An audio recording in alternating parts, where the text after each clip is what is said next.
দেন।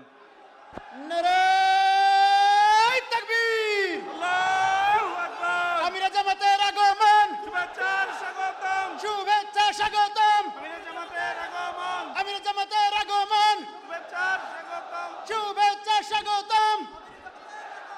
চকবাজারের পক্ষ থেকে লাল গোলাপ শুভেচ্ছা, লাল গোলাপ শুভেচ্ছা। চকবাজারের পক্ষ থেকে নারায়ে তাকবীর, আল্লাহু আকবার, নারায়ে তাকবীর। আল্লাহু আকবার। বাংলাদেশ জামাত ইসলামী জিন্দাবাদ জিন্দাবাদ, জিন্দাবাদ জিন্দাবাদ। বাংলাদেশ জামাত ইসলামী, আমিরে জামাতের আগমন, শুভেচ্ছার স্বাগতম, শুভেচ্ছা স্বাগতম। আমিরে জামাতের আগমন, চকবাজারের পক্ষ থেকে লাল গোলাপ শুভেচ্ছা, চকবাজারের পক্ষ থেকে লাল গোলাপ শুভেচ্ছা। নারায়ে তাকবীর। আমি সালাম দিয়ে শেষ করে দিই। হ্যাঁ হ্যাঁ হ্যাঁ বলবো না? আচ্ছা ঠিক আছে, তাহলে ওই বিষয়টা আরে বলি।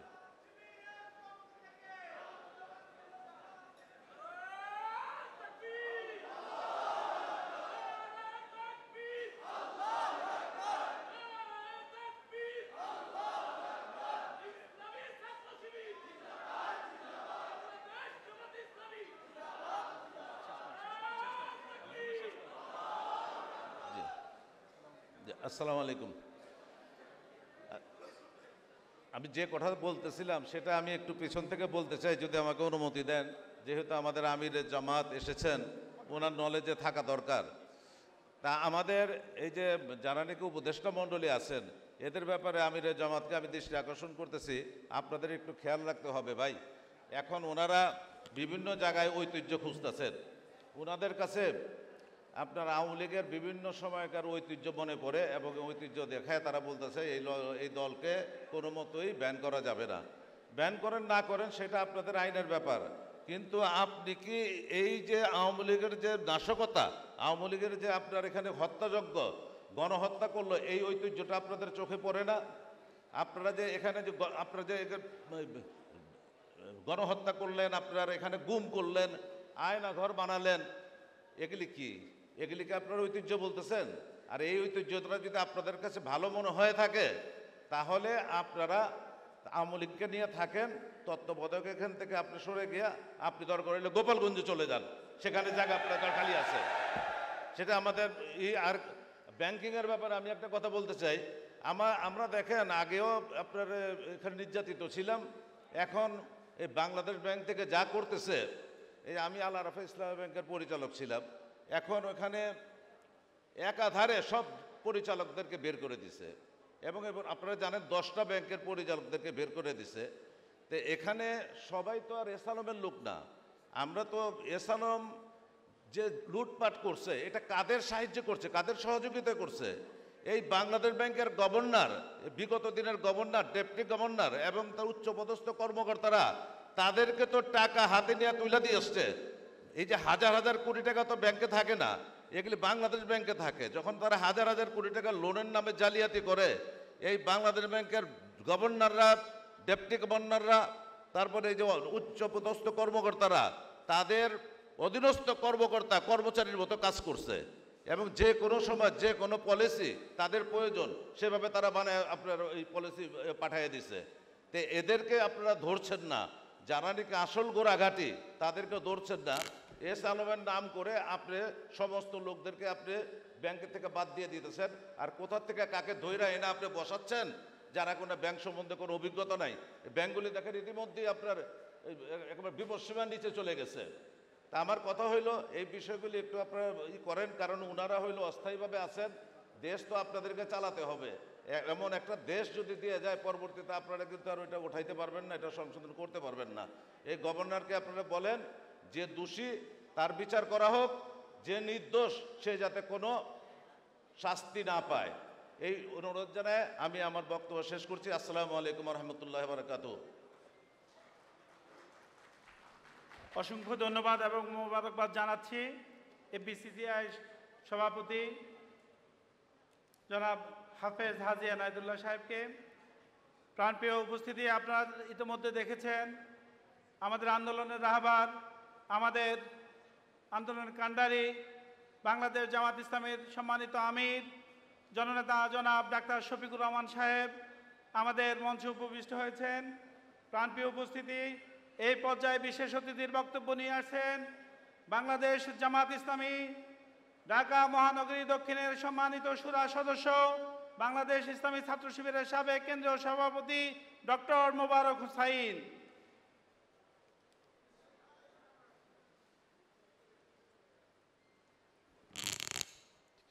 বিসমিল্লাহির রহমানির রহিম।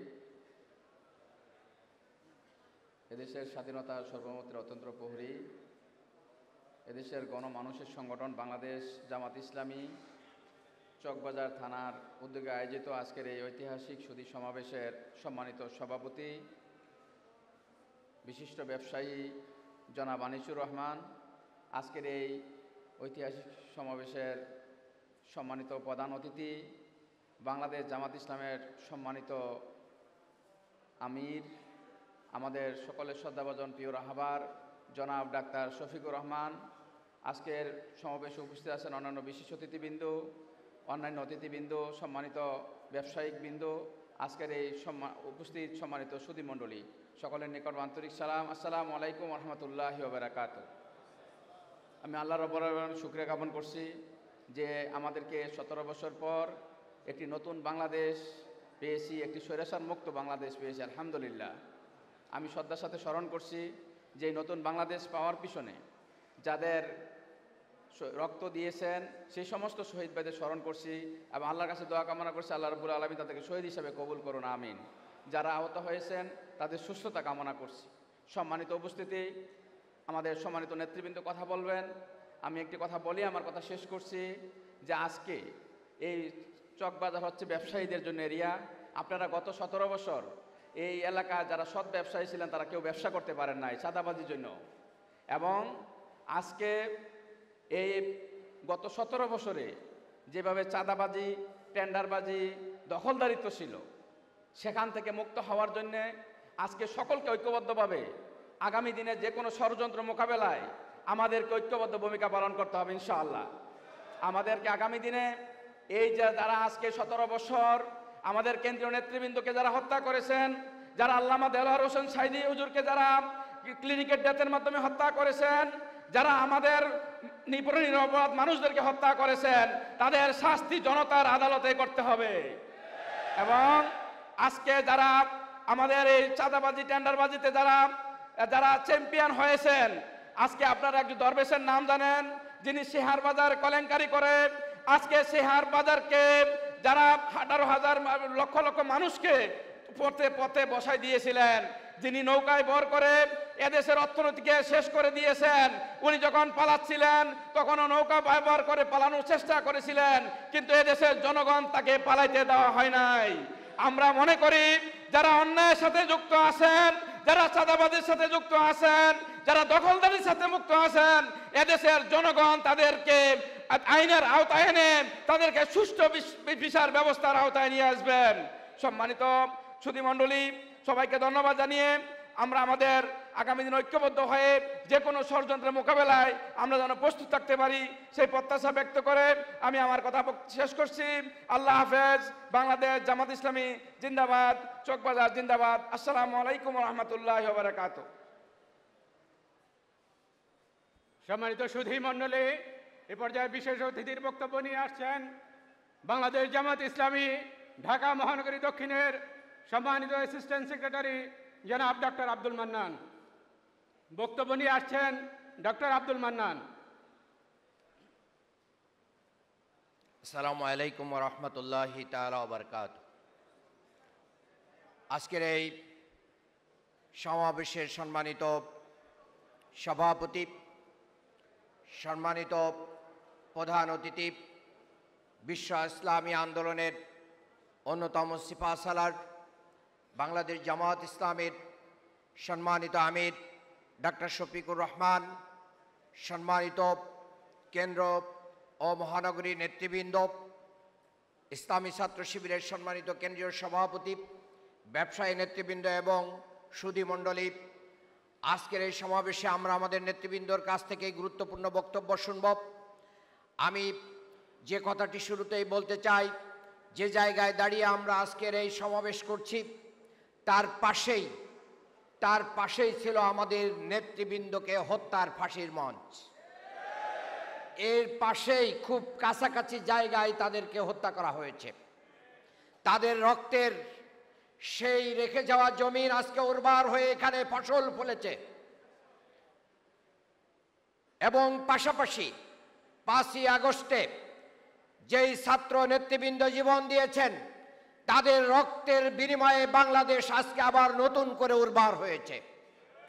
সেই উর্বরতার কারণে আওয়ামী দখলদার, চাঁদাবাজ এবং সন্ত্রাসী গোষ্ঠী পালিয়ে যেতে বাধ্য হয়েছে। যারা দেশের সাংবিধানিক প্রতিষ্ঠানগুলো ধ্বংস করেছিল, গণতন্ত্র ধ্বংস করেছিল, ব্যাংক ডাকাতি করেছিল, লুটপাট করেছিল, ধর্ষণের স্বর্গরাজ্য পরিণত করেছিল, বাংলাদেশকে বিদেশিদের হাতে বিকিয়ে দিয়েছিল। চকবাজার থানা কর্তৃক আয়োজিত আজকের সুধী সমাবেশে উপস্থিত বাংলাদেশ জামায়াতে ইসলামী কেন্দ্রীয় নির্বাহী পরিষদের অন্যতম সদস্য, ঢাকা মহানগর দক্ষিণের সম্মানী সভাপতি, সংগ্রামী আমির, ইসলামী ছাত্র শিবিরের সাবেক কেন্দ্রীয় সভাপতি শ্রদ্ধাভাজন নুরুল ইসলাম বুলবুল ভাই, উপস্থিত রয়েছেন ইসলামী ছাত্র শিবিরের সম্মানিত কেন্দ্রীয় সভাপতি ছাত্রনেতা জনাব মঞ্জুরুল ইসলাম ভাই, উপস্থিত অন্যান্য বিশেষ অতিথিবৃন্দ, নেতৃবৃন্দ, আজকের এই সম্মানিত সুধীমণ্ডলী, আমি সংক্ষেপে জাস্ট আপনাদের সাথে দুইটি কথা বলে শেষ করব। একটি হলো, মহান আল্লাহ রাব্বুল আলামিন তাআলা এই পৃথিবীতে দুইটি দল প্রেরণ করেছেন, দুইটি গ্রুপ কিয়ামত পর্যন্ত থাকবে। একটি হলো হিজবুল্লাহ, আরেকটি হলো হিজবুত তাগুত। এক গ্রুপ লোক আল্লাহর দ্বীনের জন্য কাজ করবে, আর অপর গ্রুপটি আল্লাহর দ্বীনের বিরোধিতা করার জন্যই সবসময় তাদের কর্মকাণ্ডে লিপ্ত থাকবে। যারা আল্লাহর দ্বীনের বিরোধী, তারা সব সময় ষড়যন্ত্রে লিপ্ত থাকবে। আল্লাহর দ্বীনকে, আল্লাহর এই নূরকে কিভাবে জমিন থেকে নিশ্চিহ্ন করে দেওয়া যায়, মুছে দেওয়া যায়। আল্লাহ তাআলা এটি বলেছেন, ইউরিদুনা লিউতফিউ নূরাল্লাহি বিআফওয়াহিহিম। তারা চায় যে তাদের মুখের ফুৎকার দিয়ে আল্লাহর দ্বীনকে, আল্লাহর এই দ্বীনের আলোকে নিভিয়ে দিবে, কিন্তু কখনো সম্ভব নয়। আল্লাহু মুতিম্মু নূরিহি, আল্লাহ বলেছেন তার এই নূরকে, তার এই আলোকে, ইসলাম নামক এই উজ্জ্বল প্রদীপকে আল্লাহ তাআলা প্রজ্বলিত রাখবেনই, যদিও কাফিররা অপছন্দ করে। সম্মানিত সুধীমণ্ডলী, আপনাদের নিশ্চয় জানা, মুসা আলাইহিস সালাতু ওয়াস সালামের জন্মকে ঠেকানোর জন্য ফেরাউন কি ষড়যন্ত্র করেছিল, ইব্রাহিম আলাইহিস সালাতু ওয়াস সালামের জন্মকে ঠেকানোর জন্য নমরুদ কি ষড়যন্ত্র করেছিল। মুসা আলাইহিস সালামের আনিত এই দিনকে, ইসলামী আন্দোলনকে মিশরের জমিনে নিষিদ্ধ করে ইসলামকে চিরতরে নিশ্চিহ্ন করে দেওয়ার ষড়যন্ত্র এঁটেছিল ফিরাউন। কিন্তু আল্লাহ রাব্বুল আলামিন তাআলা সেই ষড়যন্ত্রকে উৎখাত করে দিয়ে ফিরাউন এবং তার দল বাহিনীকে, তাদের এই ষড়যন্ত্রকে নীল নদে ডুবিয়ে মেরেছেন, ঠিক কিনা? বাংলাদেশ থেকে ইসলামী আন্দোলনকে চিরতরে নিশ্চিহ্ন করে দেওয়ার ঘৃণ্য ষড়যন্ত্র করেছিল এই আওয়ামী স্বৈরাচারী ফাসিস্ট সরকার, খুনি হাসিনার দল। 1 আগস্ট 2024 বাংলাদেশ জামাত ইসলামী এবং ইসলামী ছাত্র শিবিরের রাজনীতি এই দেশে নিষিদ্ধ করেছিল, কিন্তু এদেশের তৌহিদি মুসলিম জনতা জামাত ইসলামী ছাত্র শিবিরকে হৃদয়ে জায়গা করে নিয়েছে, তাদেরকে গ্রহণ করেছে। পক্ষান্তরে আওয়ামী ফাসিস্টদেরকে ঘৃণা করে বাংলার জমিন থেকে নিশ্চিহ্ন করে দিয়েছে। আজকে বাংলাদেশের মানুষ ঘৃণার সাথেও আওয়ামী লীগের নাম নিতে লজ্জাবোধ করে। আলহামদুলিল্লাহ, যে আল্লাহ রাব্বুল আলামিন তাআলা এই সুবর্ণ সুযোগ আমাদের দিয়েছেন, এই জমিনে দ্বীনের কথা, আল্লাহর দ্বীনের কথা, ইসলামী আন্দোলনের কথা বলার সুযোগ করে দিয়েছেন। এই সুযোগকে আমরা কাজে লাগাবো। আমার জীবনের প্রত্যেকটি মুহূর্ত যেন আল্লাহর দ্বীন প্রতিষ্ঠার কাজে আমরা ব্যবহার করতে পারি। আল্লাহ তাআলা সে তৌফিক দান করুন। একটি কথা বলে শেষ করছি, আল্লাহ তাআলা বলেছেন ইন্নাল্লাহ আশতারা মিনাল মুমিনিনা আনফুসাহুম ওয়া আমওয়ালাহুম বিআন্না লাহুমুল জান্নাহ। আল্লাহ তাআলা মুমিনদের কাছ থেকে তাদের জান এবং মাল, ধন সম্পদ সব জান্নাতের বিনিময়ে ক্রয় করে নিয়েছেন। সম্মানিত সুধী মণ্ডলী, আজকের এই সুধী সমাবেশ থেকে কি আমরা এই সিদ্ধান্তে উপনীত হতে পারবো?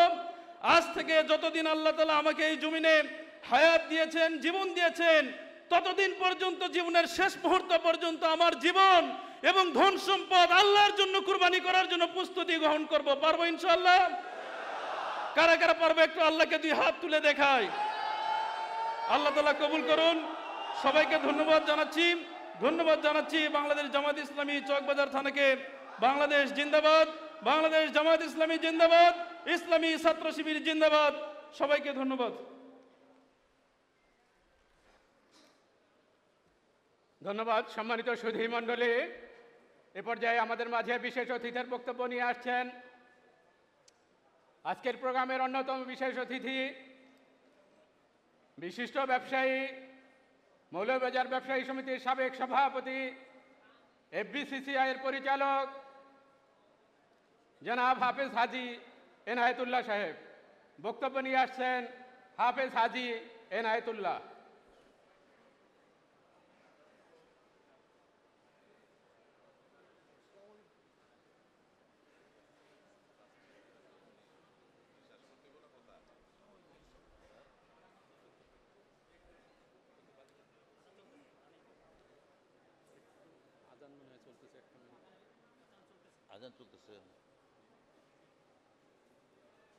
আজান চলছে, 1 মিনিট লেট করতে হবে।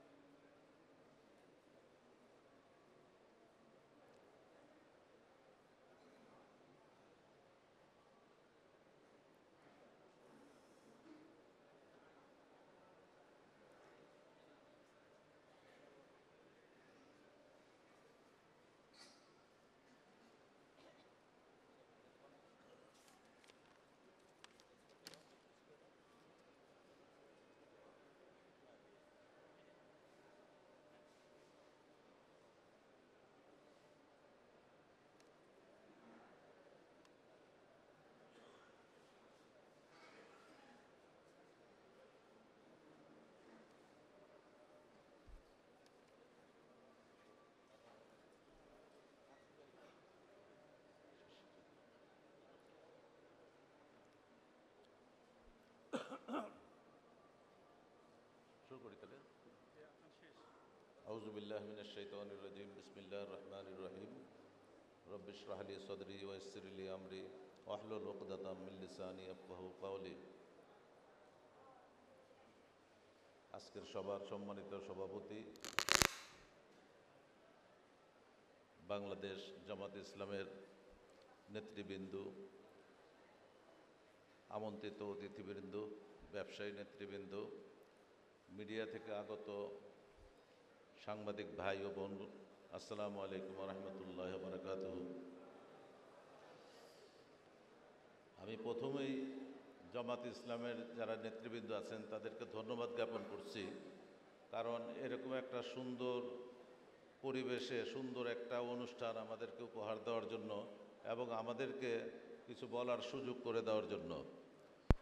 আমরা চাই জামাত ইসলামের যে কর্মকাণ্ড, এই কর্মকাণ্ডগুলি যাতে পর্যায়ক্রমে ডোর টু ডোর মানুষকে পৌঁছানো হয়, মানুষকে বোঝানো হয় যে আপনাদের আসলে রাজনীতির লক্ষ্য কী, রাজনীতির ভিশনটা কী, এটা মানুষের জানা দরকার। আমরা অনেকেই কিন্তু জামাত ইসলাম সম্বন্ধে জানি না বা জানতাম না। এই আপনাদের কর্মকাণ্ডের কারণেই আজকে আমরা সচেতন হয়েছি এবং আপনারা দেখবেন এই যে ব্যবসায়ীদের পক্ষ থেকে প্রচুর লোক আজকে কিন্তু আপনাদের এখানে স্বইচ্ছায় এখানে আগমন করেছেন।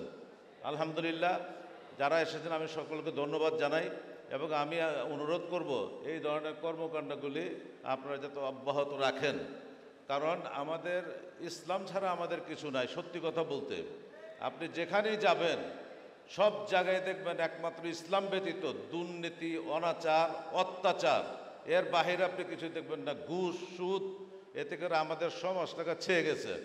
সারা আমাদের দেশটা বসবাসের উপযুক্ত এখন আর নাই, কারণ বিগত সরকার, এর আগের সরকার, আমরা যত সরকারকে দেখেছি আমরা কোনো শান্তি পাইনি আসলে। তা আমরা আশা করি জামাত ইসলাম যেহেতু ইসলামের কথা বলে, জামাত ইসলাম যেহেতু কোরআনের শাসনের কথা বলেন, আমরা এবার সবাইরে তো দিয়ে দেখছি ভাই, এবার জামাতকে আমরা একবার সুযোগ দিয়ে দেখি না, কি হয়, কি বলেন? এবার ইনশাল্লাহ আমরা জামাতকে সুযোগ দিতে চাই, এবং আমার শুধু সুযোগ এইভাবে দিলে তো হবে না, আমাদের কিছু রোড ম্যাপ আছে আল্লাহর পক্ষ থেকে, যে আল্লাহ বলছেন যদি তুমি দিনকে যদি ভালোবাসো, দিন যদি প্রতিষ্ঠা করতে চাও, তাহলে তোমাকে জান মাল সর্বস্ব দিয়ে সাহায্য সহযোগিতা করতে হবে। এ ব্যাপারে আমি কোরআন থেকে একটা আপনাকে আয়াত পড়ে শোনাতে চাই। কুল ইন কানা আবাউকুম ওয়া আবনাউকুম ওয়া ইখওয়ানুকুম ওয়া আজওয়াজুকুম ওয়া আশিরাতুকুম ওয়া আমওয়ালুন ইকতারাফতুমুহা ওয়া তিজারাতান তাখশাউনা কাসাদাহা ওয়া মাসাকিনু তারদাউনাহা হাব্বা ইলাইকুম মিনাল্লাহি ওয়া রাসূলিহি ওয়া জিহাদিন ফি সাবিলি ফাতারাব্বাসু হাত্তা ইয়াতিয়াল্লাহু বিআমরিহি আল্লাহু আলা কুল্লি শাইইন কাদির। আল্লাহু লা ইয়াহদিল কওমাল ফাসিকিন। কুল ইন কানা আবাউকুম ওয়া আবনাউকুম ওয়া ইখওয়ানুকুম ওয়া আজওয়াজুকুম ওয়া আশিরাতুকুম, আল্লাহ বলতেছেন তোমরা যদি তোমার পিতা, তোমার সন্তান, তোমার ভাই, তোমার স্ত্রী, তোমার গোত্র, তোমার অর্জিত ধন সম্পদ, তোমার ব্যবসা বাণিজ্য এবং তোমার বাসস্থান যাকে তুমি ভালোবাসো, এর চাইতে বেশি ভালোবাসা যদি তোমার না থাকে আল্লাহ আল্লাহর রসুলের রাহে জেহাদ করার জন্য, তাহলে তুমি পরবর্তী আয়াত আসা পর্যন্ত অপেক্ষা করো। পরবর্তী আয়াতটা হইল কি? আল্লাহু লা ইয়াহদিল কওমাল ফাসিকিন, আল্লাহ ফাসেক কওমকে হেদায়েত দান করেন না। দেখেন আল্লাহ কিন্তু বিস্তারিতভাবে আমাদেরকে বলে দিচ্ছেন যে আমি যদি সত্যি ইসলাম চাই, সত্যি যদি আমি ভালোবাসা দিতে চাই, তাহলে আমাকে জান মাল, আমার স্ত্রীর সন্তান, আমার ব্যবসা বাণিজ্য অর্জিত ধন সম্পদ সবার চাইতে উপরে আমার আল্লাহ আল্লাহর রাসূলের রাহে জেহাদ করা। এখানে জেহাদ মানে যুদ্ধ না, কিন্তু এখানে জেহাদ বলা হয়েছে ত্যাগ স্বীকার করা, আমাদেরকে কষ্ট করা, আমাদেরকে চেষ্টা করা, এখানে এই মিনিংসটা এখানে আসছে। তে আমাদেরকে উচিত না ভাই এই আল্লাহর এই কালামের উপরে, আল্লাহর এই আয়াতটার উপরে আমাদের সকলের বিশ্বাস রাখা এবং সকলের আমল করা। কিলো বলেন ভাই, আমরা কি সবাইকে আমল করবো তো ইনশাল্লাহ? আলহামদুলিল্লাহ। ভাই আমি কিছু আমাদের বর্তমান প্রেক্ষাপটে একটু আলোচনা করতে চাই। যেমন আমরা অনেক কষ্ট করে, আমরা অনেক রক্তের বিনিময়ে আমাদের বাচ্চারা এবার সবচেয়ে বেশি ত্যাগ স্বীকার করছেন, জান দিছেন, জীবন দিছেন, চক্ষু তাদের অন্ধ হয়ে গেছে, হাজার হাজার ছেলেপেলের, তারা পঙ্গু হয়ে গেছেন। কিন্তু এর বিনিময়ে আমরা যে একটা সরকার পাইছি, আমরা যে একটা ফাঁসির সরকারকে বিতরণ করছি, এখান থেকে বিদায় করছি, করার পরে যে আমরা একটা সরকার গঠন করছি, এই সরকারের ভিতরে আমরা অনেক কিছু ওলট পালট দেখতে পাচ্ছি। এই বিষয়গুলি আমি আপনাদের দৃষ্টি আকর্ষণ করতে চাই। এই ব্যাপারে আমাদেরকে সতর্ক থাকতে হবে, তা না হলে কিন্তু আমাদের বিপদ আসন্ন। যেমন আমরা কিছুদিন আগে বলতে শুনেছি আমাদের এক আপনার উপদেষ্টাকে, একটা মিনিট, উপদেষ্টাকে বলতে শুনেছি আপনার উনি নাকি আপনার আওয়ামী লীগের ভিতরে ঐতিহ্যবাহী দল হিসাবে উনি বললেন। তা আমার প্রশ্ন হইল, আপনি কোন ঐতিহ্যের কথা বলতেছেন? এই যে হাজার হাজার লোককে যারা গণহত্যা করলো, গুম খুন, আয়না ঘর বানিয়ে যারা আটকে রাখলো, তার নামে যারা আচার করলো, ব্যাংকগুলিকে সিন্ডিকেট দ্বারা লুটপাট করে যে টাকাগুলি আপনি লুটপাট করে দেশের বাইরে পাঠিয়ে দিল, এই ঐতিহ্যের কথা যদি বলে থাকেন তাইলে আমরা আপনাকে চিনে রাখলাম। আর আমার মনে হয় বিগত সরকারের এর চাইতে বড় ঐতিহ্য আর নাই। কাজে আমাদের এইসব বিষয়গুলি একটু খেয়াল রাখতে হবে। আমি জামাত ইসলামের যারা কর্মকর্তা আছেন, নেতৃবৃন্দ আছেন, তাদের দৃষ্টি আকর্ষণ করলাম, আমাদের এই সরকার বানানো তারা কেন এরকম ডিগবাজি খাচ্ছে, এই ডিগবাজিটা আমরা বুঝতে পারতেছি না। এই ডিগবাজির বিষয়টা ওনাদের সাথে আলোচনা করা দরকার।